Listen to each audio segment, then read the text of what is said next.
BBC news আন্তর্জাতিক সংবাদে আপনাকে স্বাগতম। শুরুতেই সংবাদ শিরোনাম, এরপর বিস্তারিত। ইরানের রেলসেতুতে ইসরায়েলি হামলায় নিহত ২, মানসিক নিয়ন্ত্রণ হারিয়ে ফেলছেন ট্রাম্প। মোজতবা খামেনির শারীরিক অবস্থা নিয়ে চাঞ্চল্যকর তথ্য ফাঁস। ইরান যুদ্ধে ঈশ্বর আমাদের সঙ্গে আছেন, ট্রাম্প। এতক্ষণ শুনছিলেন সংবাদ শিরোনাম, এখন বিস্তারিত। আপনি যদি মুসলিমদের পাশে থাকতে চান তাহলে ভিডিওতে লাইক করে চ্যানেলটি অবশ্যই সাবস্ক্রাইব করে দেবেন। ইরানের রেলসেতুতে ইসরায়েলি হামলায় নিহত ২। ইরানের মধ্যাঞ্চলীয় কাশান শহরে ইসরায়েলি বিমান হামলায় একটি রেলসেতু বিধ্বস্ত হয়েছে। ইরানের মেহের নিউজ এজেন্সির এক প্রতিবেদনে জানানো হয়েছে, ইসরায়েলি বাহিনী কাশানের ইয়াহিয়া আবাদ রেলসেতু লক্ষ্য করে এই হামলা চালায়। ইস্পাহানের ডেপুটি গভর্নরের বরাত দিয়ে সংবাদ সংস্থাটি জানিয়েছে, এই হামলায় অন্তত ২ জন নিহত হয়েছেন। হামলাটির আগে ইসরায়েলি সামরিক বাহিনীর পক্ষ থেকে একটি বিশেষ সতর্কতা জারি করা হয়েছিল। সেই সতর্কবার্তায় ইরানি নাগরিকদের নিরাপত্তার স্বার্থে স্থানীয় সময় রাত ৯টা GMT ১৭:৩০ পর্যন্ত ট্রেন ব্যবহার না করার জন্য পরামর্শ দেওয়া হয়। তবে সেই সময়সীমা শেষ হওয়ার আগেই এই গুরুত্বপূর্ণ অবকাঠামোতে আঘাত হানা হল। এই হামলার ফলে ওই অঞ্চলের রেল যোগাযোগ ব্যবস্থা মারাত্মকভাবে ক্ষতিগ্রস্ত হয়েছে এবং জনমনে নতুন করে আতঙ্ক ছড়িয়ে পড়েছে। সূত্র আল জাজিরা। মানসিক নিয়ন্ত্রণ হারিয়ে ফেলছেন ট্রাম্প। তেহরান বিশ্ববিদ্যালয়ের অধ্যাপক ফুয়াদ ইজাদি মন্তব্য করেছেন, সামাজিক যোগাযোগ মাধ্যমে ইরানকে লক্ষ্য করে ডোনাল্ড ট্রাম্পের সাম্প্রতিক অশ্লীল ভাষা এবং ক্রমাগত হুমকি প্রমাণ করে যে মার্কিন প্রেসিডেন্ট মানসিকভাবে নিয়ন্ত্রণ হারাচ্ছেন। আল জাজিরাকে দেওয়া এক সাক্ষাৎকারে তিনি ট্রাম্পের বর্তমান রাজনৈতিক অবস্থান ও মানসিক অস্থিরতা নিয়ে এই বিশ্লেষণ তুলে ধরেন। অধ্যাপক ইজাদির মতে, ট্রাম্প বর্তমানে প্রচণ্ড রাজনৈতিক চাপের মুখে রয়েছেন। তিনি ভেবেছিলেন মাত্র ৩ দিনের মধ্যেই ইরানের রেজিম চেঞ্জ বা শাসন ব্যবস্থা পরিবর্তন করে ফেলবেন, কিন্তু বাস্তবে সেই লক্ষ্য অর্জিত না হওয়ায় তিনি চরম হতাশ ও ক্ষুব্ধ হয়ে পড়েছেন। ইজাদি মনে করেন, এই ব্যর্থতা থেকেই ট্রাম্পের ভাষায় এমন উগ্রতা ও কুরুচিপূর্ণ শব্দের বহিঃপ্রকাশ ঘটছে।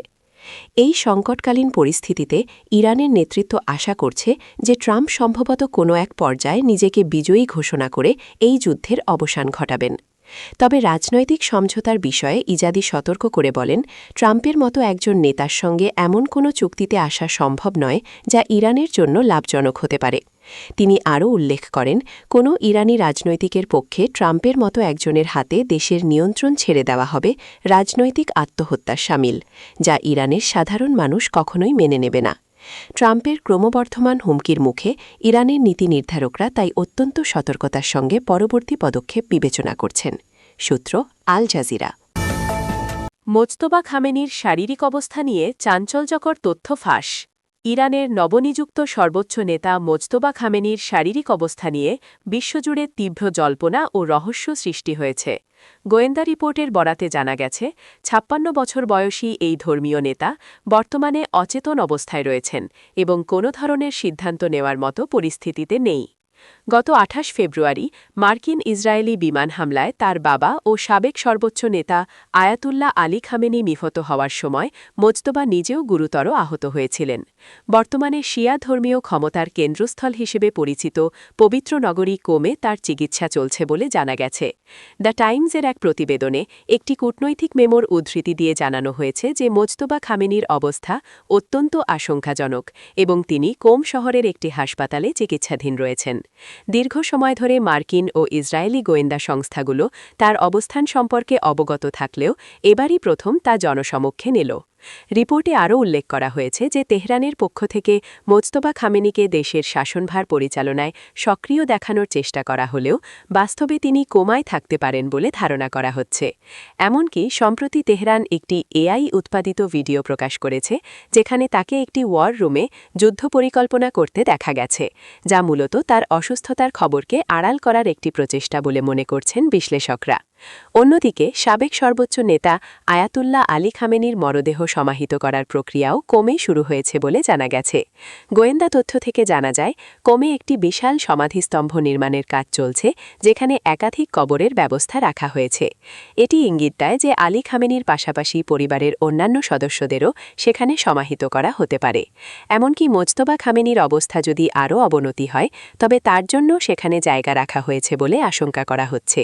উল্লেখ্য, যুদ্ধের প্রথম দিনের সেই হামলায় মোজতবার মা, স্ত্রী এবং এক পুত্র প্রাণ হারিয়েছিলেন। ইরান সরকার দাবি করছে যে মোজতবা খামেনি দেশের হাল ধরে আছেন এবং বিভিন্ন সময় তার নামে বিবৃতি প্রচার করা হচ্ছে।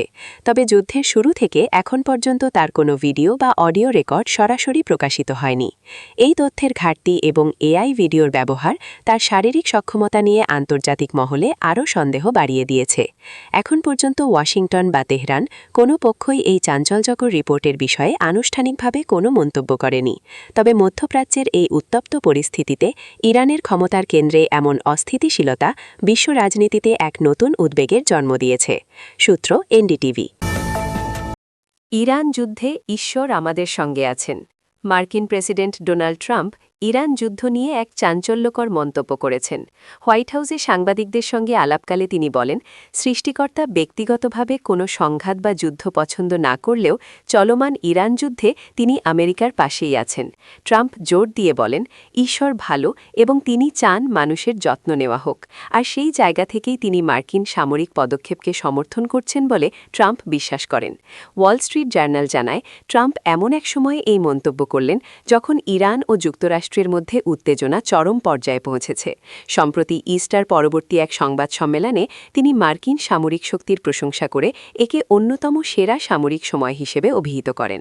তিনি দাবি করেন, যদিও যুদ্ধ কোনো সুখকর বিষয় নয় এবং তিনি নিজে বা ঈশ্বর কেউই বর্তমান পরিস্থিতি নিয়ে আনন্দিত নন, তবুও বৃহত্তর স্বার্থে এবং জনগণের নিরাপত্তার খাতিরে মার্কিন অবস্থান সঠিক।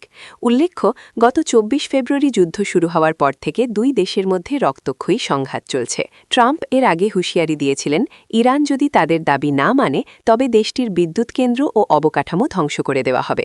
আন্তর্জাতিক মহলে এই ধরনের মন্তব্য নিয়ে বিতর্ক সৃষ্টি হলেও ট্রাম্প তার অবস্থানে অনড় রয়েছেন এবং যুদ্ধের এই কঠিন সময়ে ধর্মীয় অনুষঙ্গ টেনে এনে মার্কিন জনগণের সমর্থন আদায়ের চেষ্টা করছেন। সূত্র ওয়াল স্ট্রিট জার্নাল।